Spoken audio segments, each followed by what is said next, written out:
नातेवाईकांकडे धोंड्याचा कार्यक्रम आटपून परतणाऱ्या दाम्पत्याच्या दुचाकीचा अपघात होऊन अपघातात पतीचा मृत्यू तर पत्नी गंभीर जखमी झाल्याची घटना नाशिक छत्रपती संभाजीनगर महामार्गावरील शिऊर बंगला येथील एका मंगल कार्यालयाजवळ घडली।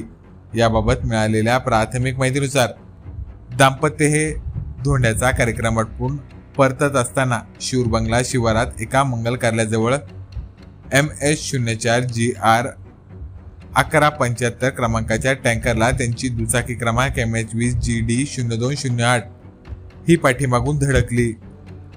अपघातात गंभीर दुखापत झाल्याने प्रमोद मच्छिंद्र आहेर वय 30 वर्षीय राहणार नारळा यांचा मृत्यू झाला, तर त्यांची पत्नी रुपाली प्रमोद आहेर वय 22 वर्षीय या गंभीर जखमी झाल्या असून त्यांना तातडीने उपचारासाठी छत्रपती संभाजीनगर येथे हलवण्यात आले असल्याची माहिती प्राप्त झाली आहे। अपघातानंतर जखमींना वाहतूक शाखेच्या पोलिसांनी नागरिकांच्या मदतीने मदतकार्य करत रुग्णालयात उपचारासाठी दाखल केले।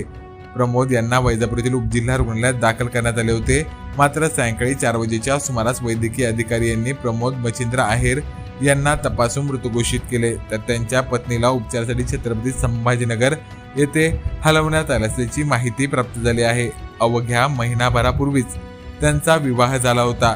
या घटनेमुळे नारळा परिसरात हळहळ व्यक्त होत आहे।